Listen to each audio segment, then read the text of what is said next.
One Piece. Chapter 1161 is finally here, and it's officially titled A Dangerous Deal. Loki of the Underworld, and Luffy. This chapter just changed the stakes of the Elbaf arc forever.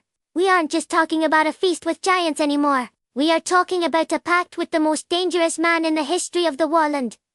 Today, we're breaking down the terrifying power of Loki, the secret of the underworld floor, and why Luffy might have just made the biggest mistake of his life.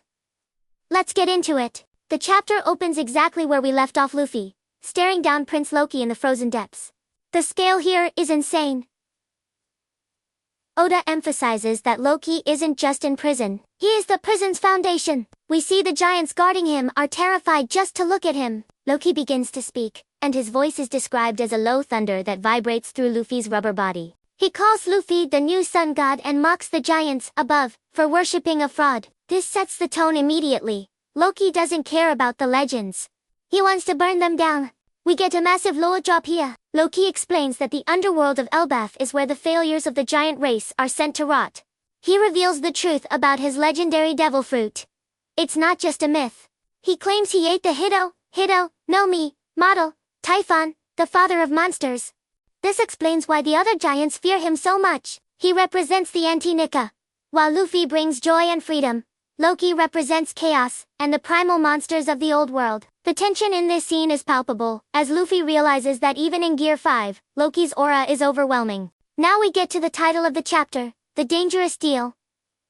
Loki offers Luffy a trade. He knows where the final road poneglyph is, or, rather, he knows who is guarding it, in the true Elbaf. In exchange, he doesn't ask for his freedom. Yet, he asks Luffy to break just one of the 4 world roots chains. He tells Luffy, if you are a man who loves freedom, how can you stand to see a king in cages? Luffy, being Luffy, actually considers it because he wants to see how strong Loki really is.